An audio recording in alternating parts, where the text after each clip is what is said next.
we have people here with us, so I would like to introduce what we're going to talk about today, and we'll have a little bit more introductions, and then we'll dive into our subject. So welcome, everybody. We love to hear where you are joining from. I'm Wendy, and I'm downtown Salt Lake City, and just thrilled to be here with you. And we love to have people from all over the world join us. It's a global family at FamilySearch. And you guys, today we're going to talk all about family history for kids and families. And this team, so Mike and Merrill currently, and myself, work at FamilySearch, and we recruited Kevin. He used to work at FamilySearch, and he's so awesome that he said yes. So he no longer works at FamilySearch, but he's been a part of the projects and the things we're going to talk about today. So we're really thrilled that he's here with us. And these three represent, a variety of experiences with family history and with kids and families and extended families, young kids. And so I think it's going to be a great conversation from the team that helps provide content on FamilySearch for families. And so we would love to hear from you as you're listening. Let us know what things you've tried. And then we hope to have time for questions at the end. But I gotta go to this place right now. So I'm going to get a little bit, I'm going to tell you guys some inside stuff about FamilySearch. There is a large percentage of employees that love Star Wars. In fact, you walk around the offices when we used to work in the office, and it wasn't a surprise to see Star Wars memorabilia, a variety. And Merrill is one of my favorite Star Wars fans, and he has done the honor today of coming with this meaningful shirt that you have to tell us the story behind this t-shirt, Merrill. You have to. So a few years ago at the Salt Lake Comic-Con, I had the opportunity to meet Mark Hamill. So Mark Hamill. For those that don't know, he was the original Luke Skywalker. Yes. And I'm sure most people know that. He's right there. So I had the opportunity to go meet him, ended up splurging hardcore to get a ticket to go to the meet and greet and to go see him at the stadium, and actually had a front row seat and got to go meet him. And this is the shirt that I wore to meet Mark Hamill. This is great. With him, and that picture's on FamilySearch, by the way. And then after I met him, I brought this shirt home and I hung it in my closet, and it has been there ever since until today. Wow. Merrill, you win. You get the wardrobe win for the FamilySearch live streams. I love that. So let us know. We're watching the comments if you're a Star Wars fan, but that is just an inside piece of FamilySearch that we can talk more about the things that they love at FamilySearch. But Merrill, I so appreciate that. And I think we might want to talk a little bit more about that as we kind of go throughout the hour. But Mike, I would love for you to kind of just briefly introduce what you do at FamilySearch so people can get a sense. And Kevin, I think you can speak to what your role was. I think people love to know sort of behind the scenes of how FamilySearch is sort of built and created. So first of all, thank you, Wendy, for inviting me, because this is like a little family reunion here. This is like the band. This is like getting the band back together that worked on this project several years ago. I mean, seriously, Kevin and I went out and actually did research all over. We went down to the Caribbean. We went to Jamaica and Trinidad and Dominican Republic. And you, Wendy, went also as part of this research, right? You went to Chile and I loved it. Yeah, so it was awesome.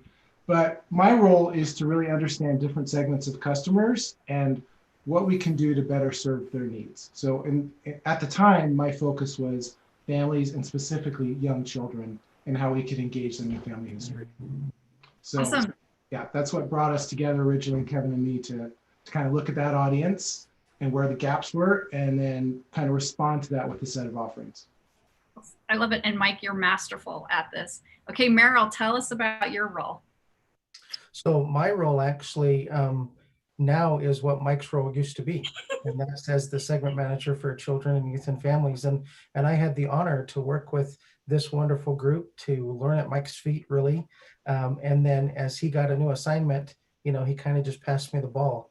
And so it's been awesome to continue to run with that. And it's something I've been passionate about. So my assignment a few years ago was the Discovery Centers, Mm. the original Discovery Experiences. And so to be able to continue to be involved with how we increase family and children to be able to have a good experience is just awesome. Thank you. Okay, Kevin.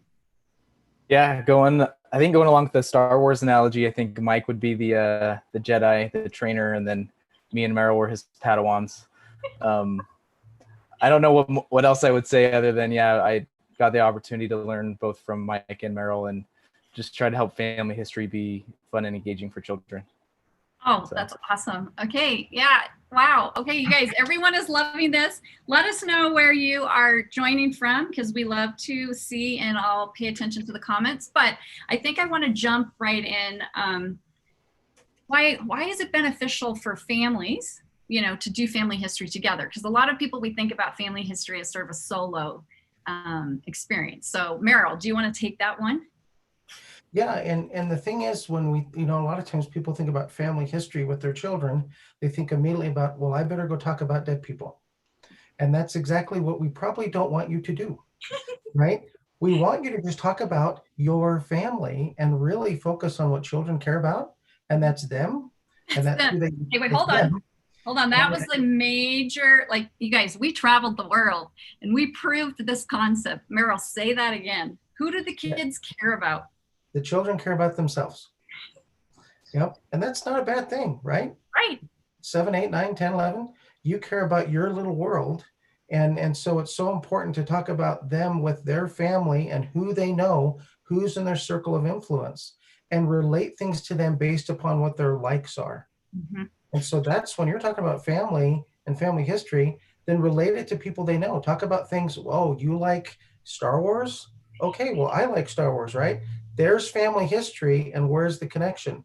Or it could be your kids like things, or your children like things that you maybe don't like, but then learn from that, right? That's where those connections are going to take place. Oh, I love that. It's all about connecting.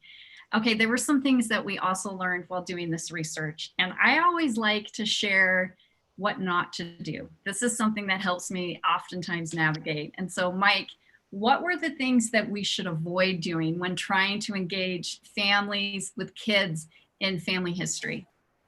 Yeah, thanks for asking that, because we did see some painful things out there. Painful. Well-intentioned. Well-intentioned.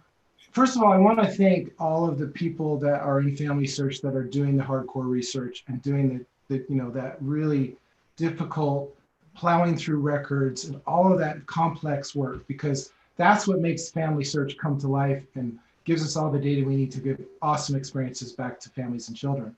But if you are research oriented, what I would say is realize that most people out there aren't like you. In fact, there's been research that says about 3 to 7% of the population is research oriented. So most families and children are kind of on that opposite end, the 93% that are looking for very different kinds of experiences, right? You're looking for, like Merrill said, they want to know about themselves. They want to know something about their heritage, but not overwhelm them. And they want to connect with family through heritage, not necessarily spend hours and hours doing it. I've got like 4 tips I can talk about when working with families. Should I talk about those now? Yes, talk about those, and then we'll go to Kevin and we'll talk about like things kids do care about. Right. So, yeah. So if you're going to work with families, the 4 tips I give you are, first of all, be a spontaneous guy. Kind of act in the moment and respond to things around you right there. So again, talking about Star Wars, let me tell you about Star Wars, right? My experience with that. That's the first one. Second of all, keep it short and sweet. Just a couple minutes. Don't drag them through an hour. They will never come back, right? Next one, help people connect to their present family and then to the past family. And then the 4th one is be real and relatable.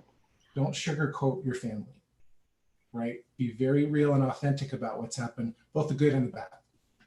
Okay, I really appreciate that. And that's something that as FamilySearch, we've had the opportunity to doing these live streams. And those of you that have watched before from all over the world, and we're glad you're here, Australia and Switzerland and Chile and all these places and in the States. We've seen people from FamilySearch and elsewhere kind of open up with some of the things that have been hard. And isn't it interesting that kids also can respond to being real and relatable? And it doesn't mean morose, right? But I think it's more connective to also communicate those things. So I love those tips. I think brief, spontaneous, real, all of those are great. In fact, I would recommend they might work for people that, you know, aren't interested in family history or research, and you want to engage them, right? Those kind of extend beyond kids. Yep. But Kevin, think about like your experience doing this work. And I have to just say, Kevin was such a delight because he has young kids. And I would frequently say, Kevin, there's still hope for you. I mean, you know, like get these kids while they're young and excited, and you know, it's just such a fun thing to learn about as you are kind of coming into your own as being a dad. So it'll be interesting for you to look back when your kids are older and think how sort of your participation impacted you as a father. But as you traveled and talked to so many people, what are things kids do care about? Like, give us some specifics so people can really get some takeaway ideas. Yeah, thanks, Wendy.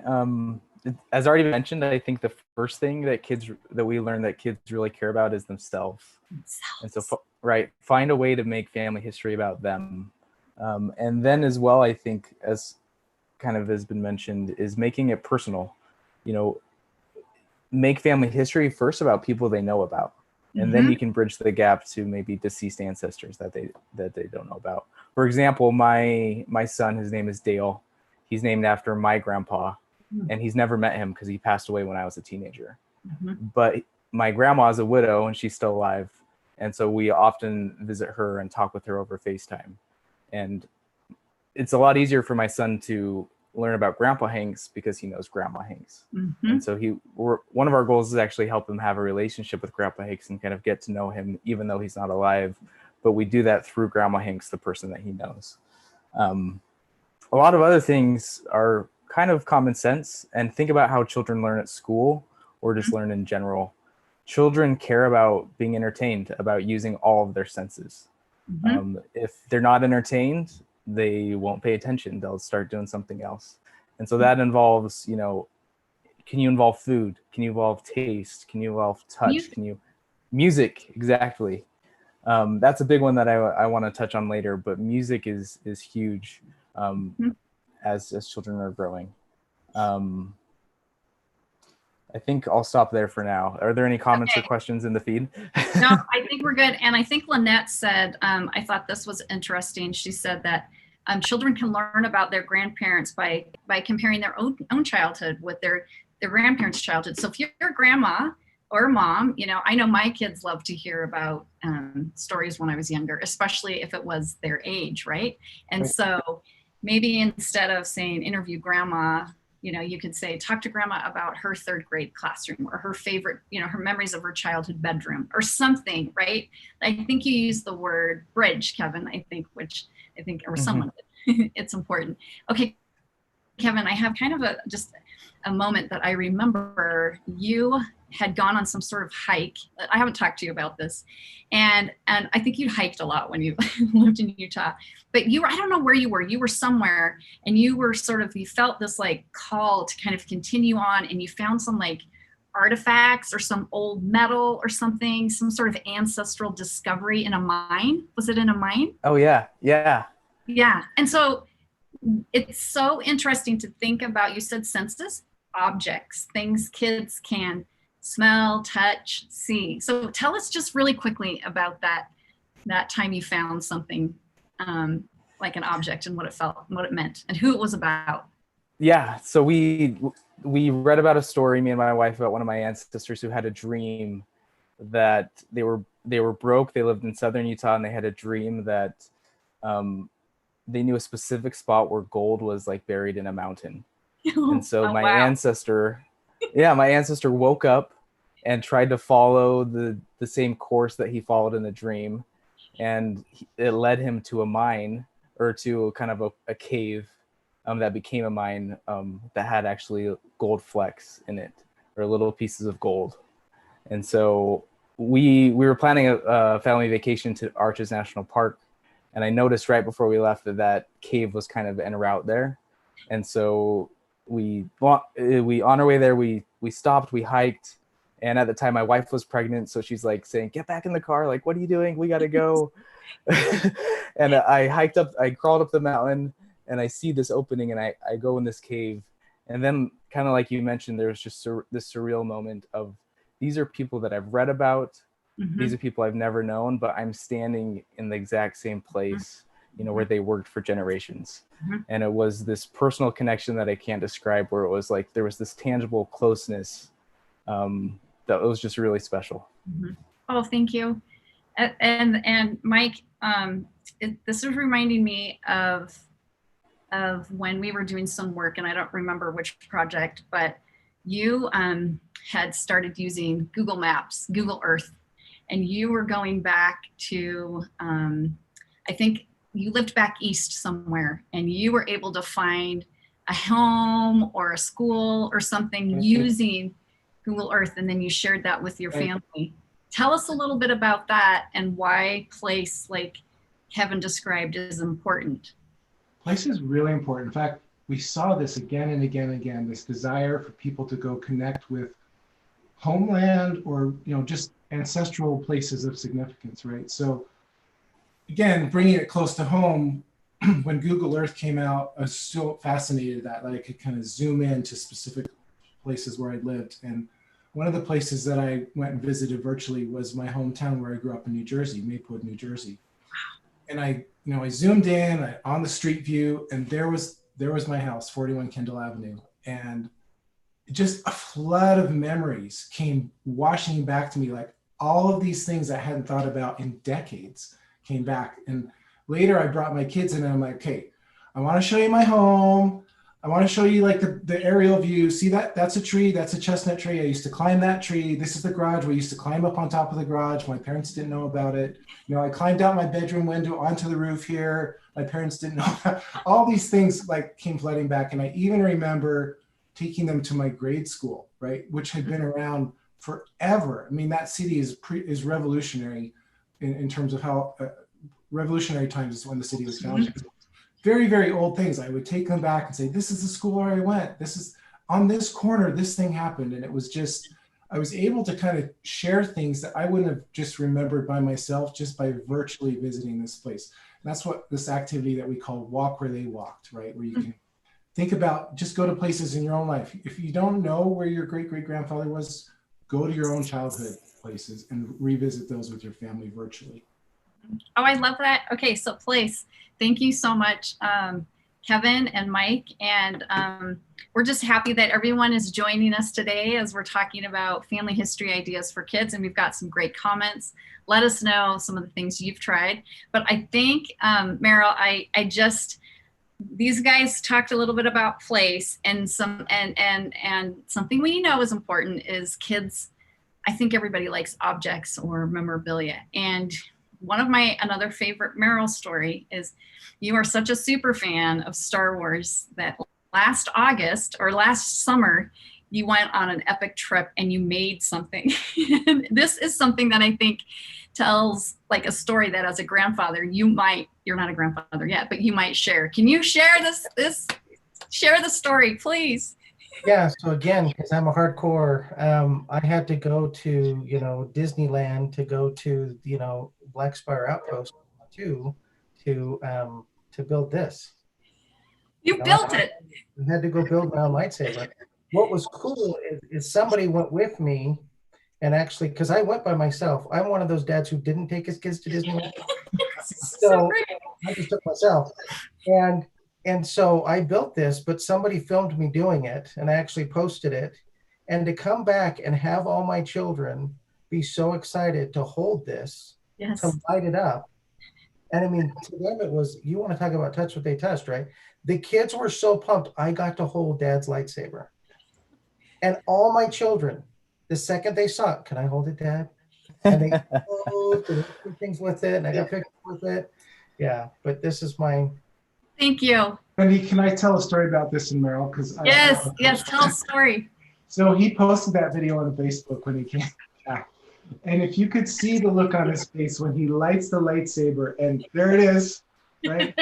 When he lights the lightsaber, he lifts it up, He looks like he is A kid. 10 years old again, and just the magic of Disneyland is there, and it's captured forever on this video. It's I just love it. And I think as we share what helps us connect with kids, let's remember that we are kids, and objects, places. Okay, Merrill, let's go to the website and talk about, we're going to get serious now. Now we're going to talk about some resources that are available on FamilySearch for people trying to engage kids and families. And I'm appreciating all of these fantastic comments. This is what Nathan said while you're pulling that up. He said, I use Google Earth so much. Many old houses that I search for aren't there anymore, but it's still cool to see. So lots of people have been responding to Google Earth. And yeah, this is great. Okay, Merrill, take it away. Yeah, so on FamilySearch.org, and it's really easy to get to. You go to FamilySearch.org, heading right up here to where it says activities, or just FamilySearch.org/discovery. And here we have our online discovery experiences, as well as, you talked about at the beginning of this, the research that was done a few years ago and then tested. Mike always used this awesome analogy that this is kid tested, mother approved. And one of those things in terms of children like to do these things. And so to be able to come in and learn a little bit more about yourself, or compare your face with another person or an ancestor, is so much fun. And I've got some good stories with that. Or just put your picture, your face in a different picture, record something. But these in-home activities, and I want to pull these up, Kevin and Mike hugely, basically this is Kevin and Mike. Mm-hmm. And they were able to take these in card form and test these in various parts of the world. And since then, we've then continued to learn how we can make these more interactive in a digital sense. And those will be things that FamilySearch will be releasing here soon. But how many languages? How many languages are these available in? There are 14 languages on FamilySearch. Okay. So if you have a specific question about a language, let us know in the comments, and our moderators will let you know. But this is the typical 10 languages. But you think about these things that have been talked about. Start with a child's name, why they were named what they were named, mm-hmm. and just a simple conversation with your parents about how you got your name. Every time I've seen this happen, it is so amazing and cool to watch parents tell children how they got their name. And so many times they've never even had that conversation. But to come in and do these experiences, they're simple, they're easy, and there's a lot that you can click on. They're all separate cards, and they can be done individually or as a family. And so they're great to get into. We call them in home because they're not so much about you have to have tech to do them. They're simple and easy to do. Mm-hmm. Awesome. Okay, Mike and Kevin, do you have, and Merrill, leave your screen up because then when they're speaking, you can share. But I would love for you guys to talk about one of your favorite activities. And as you're thinking, we've got Tina, who says she uses Google Maps to visit an old church in Spain where a generation of her friend's family they were baptized and married. And we've heard people talk about this, right? Is you can go to ancestral places. So I love that everyone's responding to that. Okay, Mike, what is a favorite activity that you would recommend that we haven't talked about? Well, I think another one that my kids really like is Eat What They Ate. Oh, yes. This is all about, and again, this is something you can do short and sweet because you just do it with dinner time, right? You have to eat. So you can use dinner time as a way to introduce foods that your family, that you ate growing up, or, especially around holidays. Holidays are a big time too to introduce these family foods to kids. And you can have the kids help you make those foods. And again, it's very interactive. It's very hands-on. It's very much about the senses. And it's something that, they can experiment with. So I love Eat What They Ate. Okay, so what is the best dish? Like if I were to ask your son Josh and say, what's the favorite thing that your dad makes? What would he say? That's a good question. So one thing that is kind of connected to me is I lived for 2 years in the Netherlands, mm-hmm. and they make this thing called hutspot, which it's going to sound totally gross, but you take mashed potatoes, mash them up, and you take onions and carrots and boil them till they're soft, and you mash those into the potatoes and it turns into this big orange pasty mash stuff. But it's very flavorful, and then you serve it with a gravy and like a sausage that you cut up and eat with the potatoes. So that's one of the things that usually when it gets colder, we make that a couple times during the fall and winter just because the kids like it. It's good kid food and it's colorful, and then it's got this kind of personal connection story about when I lived in Holland. Yeah, and food is something that we have talked about on so many of our live streams, because not only is it sensory, like Kevin talked about, and it reflects sort of who you are or where you've been or where you come from, it's also just a great way to sort of connect and communicate. I personally love sharing meals with people because I think the conversation and it's just such a great experience. So I love this one. I think it's fantastic. Okay, Kevin, talk to us about your kids, because you have younger kids. Yeah. So what's a favorite activity that you've done with them or that you would recommend? So I want to go down to, I think it's remembering my photos. This is something that's super easy. There's actually, for anyone who uses Google Photos, there's actually an app if you have like a smart TV called Google, let me see, Google Screen Share, I think, or Photo Screensaver. You can actually, if you have any album on Google Photos, you can choose up to 5 albums to just make that, it makes a slideshow on your TV. So if your TV is just on, then family pictures will be just going. And I feel like that's one of the things that's just so easy, especially if you already use Google Photos, your photos are on the screen, to have little moments where it actually encapsulates or encompasses a lot of these other activities. Like, since we've moved from Utah, a picture of our old house will come up. And then my son, my 3-year-old, will be like, my house, my house. And so even as a 3-year-old, we can talk to him about where he's from, and that's where he was born, and that's where he grew up for a little while. And so that's one that I would really recommend. That's just super easy. That, like Mike said, it helps you have spontaneous conversations, and it's a good way to use your TV as well, rather than binge watching something all the time. I love that. That's fantastic. Merrill, is there an activity that you've done with your kids, maybe your older kids, that has surprised you or that they've enjoyed that you would recommend? Yeah, so one we did recently was we and this was shortly after COVID started. We decided to do a thing where we showed some of the children some pictures of their ancestors and asked if they wanted to try to dress up and pose like an ancestor. And at first they dragged their feet a little bit, because most of the pictures I was showing them on FamilySearch were all just people with portraits, right? There was nothing going on. It was just a portrait picture, and they're like, that's boring. I don't want to just pose like that. Yes. Thankfully, we had some pictures of old photo albums that I thought, well, let's show the children like actual pictures of their ancestors, not just the portrait that's on FamilySearch. And then they instantly were interested in doing it. And so let me just bring up real quick. We did a couple of these. One was with my son. Let's get into his memories here. One was with my 9-year-old son. His grandpa, who he never met, he passed away long before he was born, was a gunner pilot on a B-17. So he was in the ball turret gunner on a B-17. And actually flew, 20 plus missions and survived, even still had shrapnel in him. But my son posed kind of as him with a bicycle out in the backyard. And so to be able to do that and kind of recreate that, and then just to have them, he even had the ring on, right? He's got a CTR ring on, he's got, right? But just to be able to go out and pose and then to be able to talk about those stories was really, really cool for him to be able to see that and talk about it. And again, he still talks about this little photo that we just went out in the backyard and shot. And then my daughter. Yeah, tell us what you did with your daughter. She dressed up like my mom, which was really kind of funny.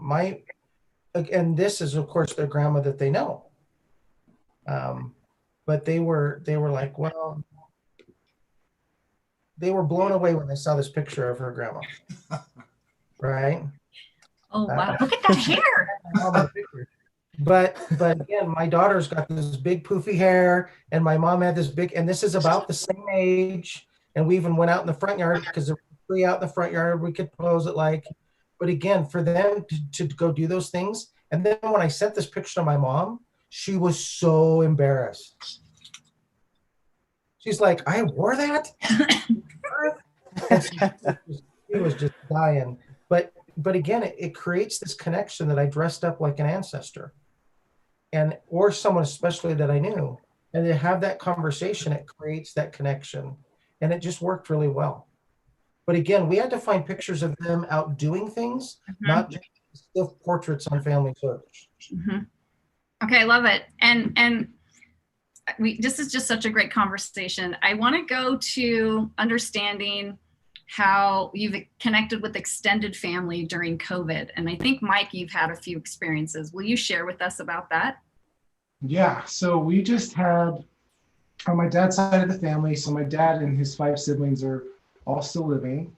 And we were going to have this big family reunion here in Utah, but we, because of COVID, we decided not to do that. But instead, we did a virtual family reunion.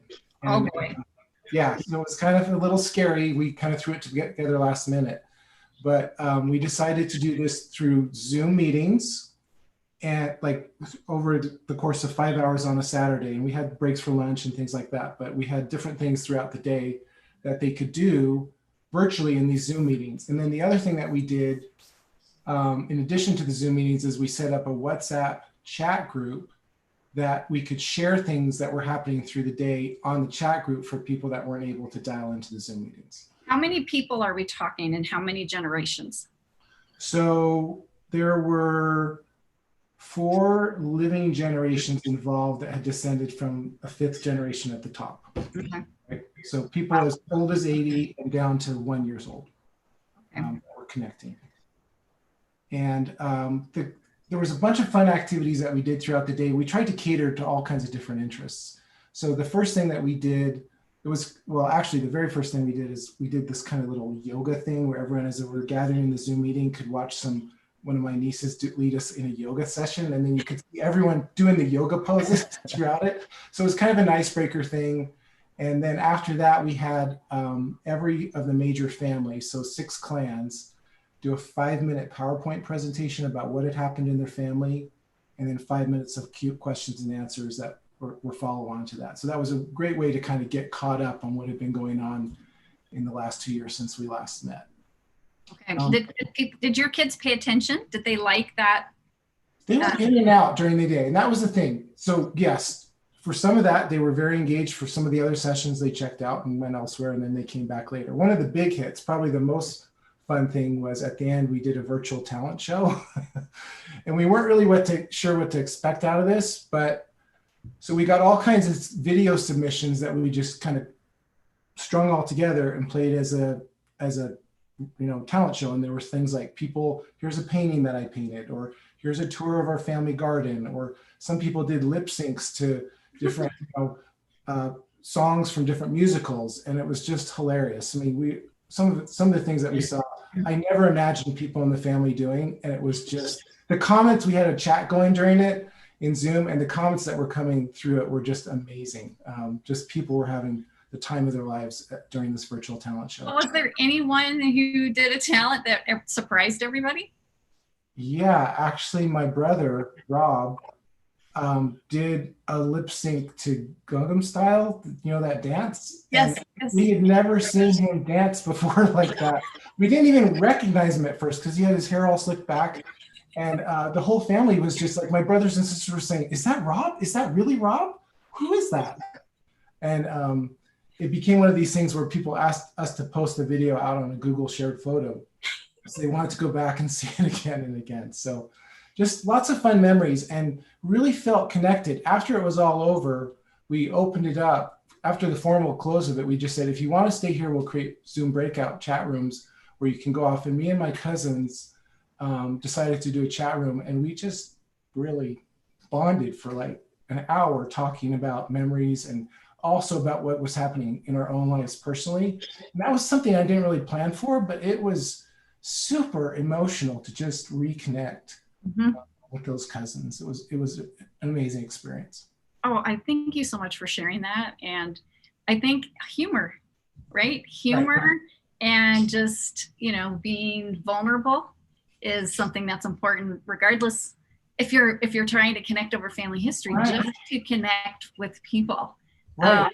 It was surprising because I didn't expect to have that kind of super emotional connection with my cousins.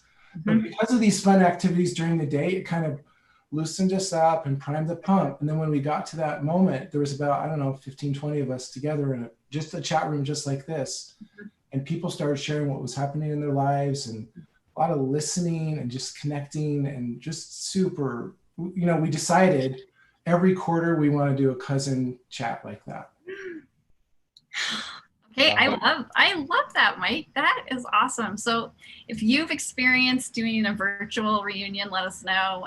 These are some of these activities Merrill talked about. I think these could be done, you know, in a home or all together, wherever you're at. But I have to ask Kevin, if you were to be in a talent show for your family, what would your talent be?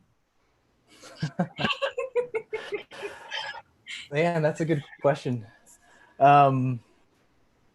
Something that I've got a lot better at in Texas is cooking like chicken and meat, like barbecuing. Okay. So I'd probably try a way to like fit that in. That way we could have some food at the barbecue, and then that'd be my talent. Okay, I love that. I love that. Merrill, I mean, I think we can all guess, but what would your talent be that you would share? Oh, we'd probably just have to do like Star Wars trivia or something, right? So I mean, again, what's fun is when you finally get to have opportunities to talk with your children about things they're doing, other stories come up that you never think to talk to your children about, right? So my children all the time will say, I didn't know that about you, Dad. Because I may have told one of my other children who are now older, but I never told my 9-year-old child. So there's so many opportunities, I think, just to share their stories. Yeah, my talents, I like lots of things. I'm distracted by stuff, right? So my talents are probably collecting things, right? Yes, they are. They are. Your cubicle at work is so, yes, it is a work of art. Yeah. So collecting things. Okay, that's good. Mike, what did your family share with the talent show? We did, this summer, because of COVID, we kind of got into gardening and like that square foot gardening thing, right? And so we did a little tour of our square foot garden. Okay, okay. My other son shared that he'd been up at Bear Lake and he'd done a gainer flip off of a rope swing into Bear Lake, and so we showed him doing this flip and stuff. So it's just whatever the kids wanted to share, you know. The kids, my other kids weren't really excited about doing the garden tour, but it was something that we'd spent a lot of time doing. So it was, again, So fun. I love that. Thank you. Okay, so I think I would love for us to have just a conversation as we're sort of, we've talked a lot about activities, we've talked about senses and what kids care about, what we could do that would not make it interesting. But there's something that's common in all the work we've done when we're trying to research or understand audiences, not just kids. And it comes back to photos and stories and remembering. And I think let's talk for a minute. Kevin, you touched on this with your TV and the fact that you can pull up an image and everyone cares, right? And then everyone can kind of share their perspective. And Merrill, I love how you created photos with old photos. And I think, Mike, there's a particular app that you really enjoy that you've used with your kids and with your extended family. Let's talk about that. And then Merrill and Kevin, I'd love for you to join and share how you're using photos and stories to kind of connect with your present, your living family. Thanks, Wendy. So I use an app called Timehop. Timehop. And what Timehop does is it lets you, and Kevin is actually the one that pointed me to this. So I've been using, you can keep track of how many days you've been doing this. And I think I'm like at 402 days straight using Timehop. So I've got like the year plus record. But what Timehop does is it lets you log into all your social media. So your Facebook, Instagram, Twitter, but then it also looks at your Google Photos, and it looks at your phone, what's been stored on your phone locally. And it looks at this day in history, right? So it would look at today and it would say, okay, today in history, you took these photos or you posted this on Instagram or put this on Twitter or whatever. and it brings all that stuff from all those places into one app, one view. And a lot of the stuff that shows up is like, meh, whatever. That's not that interesting. But inevitably, at least several times a week, something shows up that's a great family memory. It's a great family picture because it's like spanning at least 10 years of my life. So it's pulling something from one of those years. And almost, every day at least, usually every day at least something shows up, but a couple times a week something shows up it's a cool memory. So what I'll do is from the app, you can share that memory back to your family or to whatever group you want. So I'll share those little memories back to, I have a family WhatsApp group that I share to my immediately household, but I also have an extended WhatsApp group that I'll share larger family memories to that larger group. And I have another one that's from my wife's family that if the memory involves them, I'll share it to them. So I'll send it to these different audiences, but the comments I've gotten back, sometimes it's just like cool or whatever, but I remember my oldest son at one point coming back and telling me, Dad, I really like it when you share those things, right? It's a way to remind your family. So a lot of times, especially when there's kids in the house, it doesn't seem like you have any good memories together. Because you're together. Right? But when you bring those great little choice moments that have happened over the years back, it reminds your family of who you are and why you like being together. And that is a really precious gift to give your kids. Oh, Matt, that's gold, Mike. It reminds your family of who you are and that you like being together. And that's what remembering does, right? We tend to remember positive experiences and we kind of forget the hard stuff. So this is a great place to connect generations. And I love that you use that. So Timehop, that's a great tip. And we'll make sure we're putting links in the chat. Let's go to you, Kevin, and talk about, kind of what are you doing? And maybe it's how you're capturing your story, right? But I'd love to know how you're using photos and stories to connect. Yeah, that's a great segue. I think one of the biggest realizations I've had since working remotely in quarantine and being home a lot more often is starting to care more about things that my kids care about, which can be a challenge when they're toddlers. And one of the things that my kids, they're in the stage where they like to play the same song over and over and over and over, right? They get their favorite song and they just stick to it. Mm-hmm. And so one day I had the idea that it was one of those down days, with working we're all stuck inside. We've been quarantined for like several weeks and we're like, when is this going to end? Right. And my son's playing one of those songs that's starting to kind of get on your nerves. And I was like, what if I just put our photos from the past month, from this quarantine to that song? My son's going to listen to it anyways, but why not kind of have something more meaningful, that I could get something out of it essentially. And so what I did is me and my wife, we created a Google Photos album and we added the photos of the first month of, being quarantined. And then I put those photos to the music that my son likes. And now that's his favorite, video to watch because it's his favorite song, but it also has the photos of, like Mike said, all those little things that have happened. And I just want to, I won't necessarily show the video, but I just want to show, let's see, share screen. Just a sample. So like, this is one of those moments, right? Where we're in quarantine. My wife's going crazy because she has to entertain the kids. And she has the idea to paint some of our moving boxes into cars so that they can go and have fun outside. And so some of these are short videos. Some of these are just things that we've done, like a 5-second video of an Easter egg hunt or just different photos that we've done. And so it's a great way to combine short videos and photos to music. And I feel like it's kind of a time capsule now of quarantine. Yes. And it's actually something that my family wants to do every month now. So that's a great idea. And regardless of what the subject is, how fun. Take the photos and videos, combine them, and make something meaningful out of it. I love that, Kevin. Thank you. Okay, Merrill, what is your recommendation or how are you using photos and stories to connect with your family? I've done similar to some of the things that Mike mentioned. And so I grew up, my dad was a professional photographer. Mhm. And so he never took pictures because that was his day job. But I take lots of photos. The most important thing to me when I got a phone was, does it have a good camera? Mhm. And so I have it's well over 50,000 photos, Google Photos. We like to compare numbers. We always are like, mine are blah, blah, blah. Yeah, Yes. I've got a lot on 50,000. well over 50,000, and I can show it. But it's one of those things where to be able to go in and sort by faces and those kind of things, we use it all the time. And I just use the stuff that Google's already built in, right? It'll tell me, here's a memory from 5 years ago.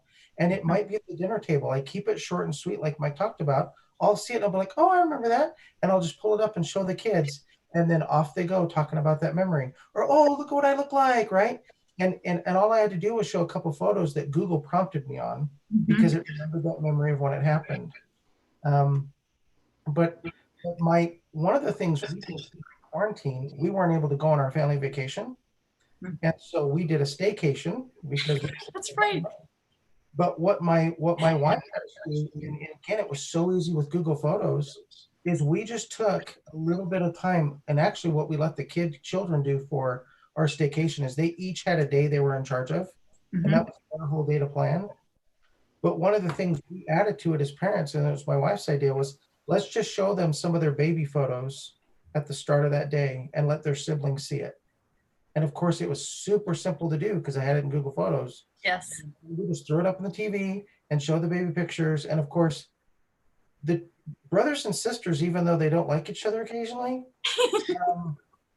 they tend to, when they see a baby photo or see again these memories of when there was love in that photo, it invites that in again, right? And it creates a better atmosphere for the rest of the day because you just saw this precious child.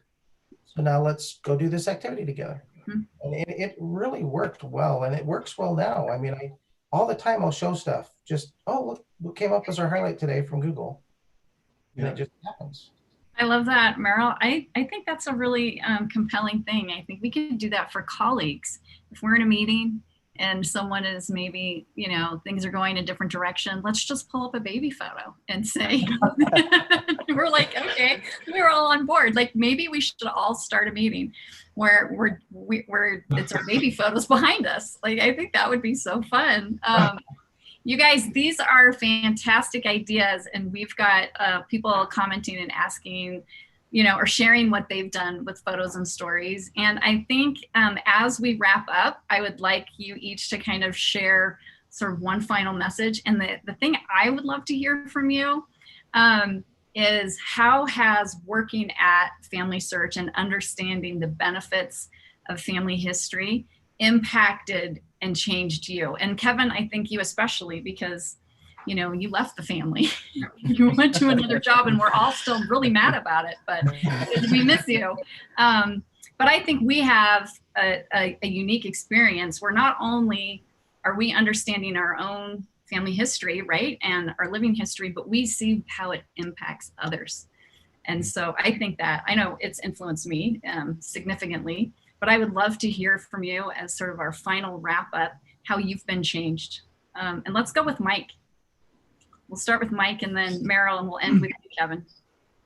So it's given me a different lens to look at life, right? I mean, I think before I came here, I saw family history as one of those things that someone else did, and I didn't want to really do the research or any of that kind of stuff. But I have a very different appreciation about the narrative that it gives me about my life that I can share with my children. I was helping my son do a report for school on Vietnam, and part of it was he had to pick a war, talk about the war, and then talk about an ancestor or a family member that had served in that war. And so we did that, and I knew my mom had a brother that was there that had served in Vietnam, and but I didn't know his backstory. I hadn't really had a lot of interact with him in my life. So I reached out to my mom, got the story that he had actually had a horrible experience in Vietnam and came back and was traumatized and got into substance abuse and lived in halfway homes, and it was just really sad. It was a really sad story. But at the end of his life, he actually helped in halfway homes other people, vets that were going through that process. Well, we did the report, and I shared that story with my son. We did a little write-up on it, and a couple of days later, I was driving around in Salt Lake and was driving home, and out on the median on one of the streets, I remember the exact spot. There was a man holding a sign, vet, need food, need help.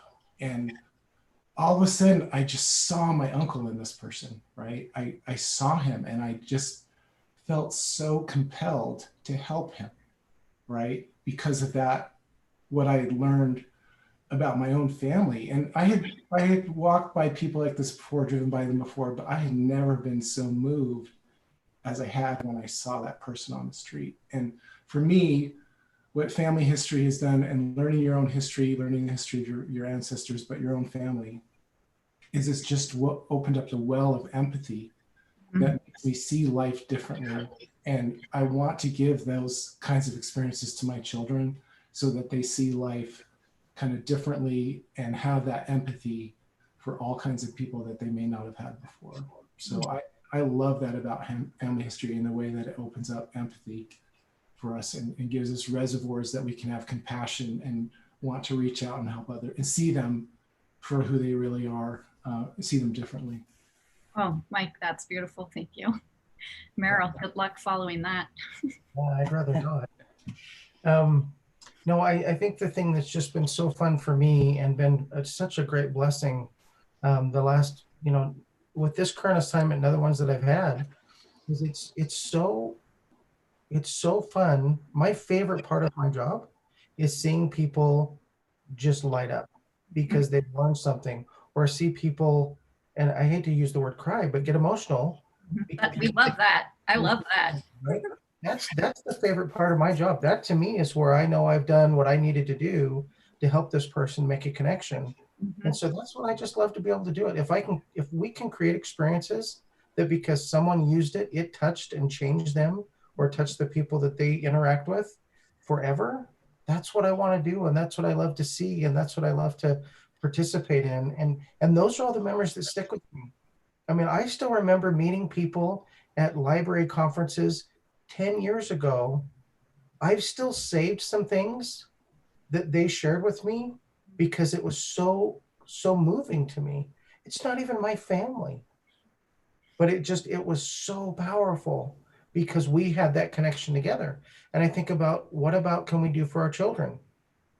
Can we just in normal, natural, simple, short, easy ways give them opportunities to make connections with whatever works for your family, right? So with me, it's obviously with stuff, right? It's with things that dad likes and the kids get it. Yes. Right? That they have those memories. With others, it could be family trips to Disneyland. It could be things that are passed down from generation to generation. Whatever it may be in your family, just be sure you share it, because that's where people can always come back and really grasp onto it. I love that. I love the increased empathy and the sharing. And Kevin, share with us what your thoughts are. Yeah, I think if I were to say how I've been changed by family history, I think I would say that it's a source of hope. I think in these uncertain times, and just for the past several years of my life, it's when I'm down, I know that I can go to my family for hope. And just one quick example, a couple months ago, I'm starting a new job, I'm on a new project, and it's pretty intense, long hours, and I'm feeling overwhelmed, and I'm not feeling as capable because there's so many new things to learn. And I read that night a journal from my grandpa, the one I mentioned earlier, Dale, who passed away, about how he went on a mission, and the first month was really hard because he didn't have a lot of confidence. He didn't feel like he could express himself. And it just hit me because those were a lot of the same feelings that I was feeling. And so I feel like whenever we turn to family history, it could be looking at a photo that gives you that hope. It could be reading a story, but just whenever I'm feeling down, I know that there's one more place that I can go for hope, and that's my family. You guys, that was fantastic. Mike, I really appreciate the thoughts around empathy and how learning about people in your family helps you increase empathy, because we've talked about how, you know, learning someone's story, you can't hate a person close up, right? And we're drawn to understand and connect with each other, and with everything, you know, our current, all the strife and things are going on, a lot of us are self-protecting, and I appreciate that mention, because I think empathy is so important. And Merrill, I love the idea of sharing, and take the experience and share. Like you said, it could be a baby photo, you know, it can be a story, it can be anything. And then this idea, Kevin, of having hope coming from learning about your family. And so these are all things that are meaningful and wonderful, and we encourage all of our FamilySearch family to share with us their experiences, and to keep, you know, engaging in family history and inviting others to participate with you. And these ideas for kids today are fantastic. And wow, I feel like this was a family reunion, like one of you said. And so I think it's time for us to sign off. And can I close by saying, Merrill, I am so honored that you wore that shirt. And if and when I ever retire from FamilySearch and have an actual retirement party, I want you to wear that shirt. I'll remember. Okay. Okay. Everyone watching, thank you as always for participating.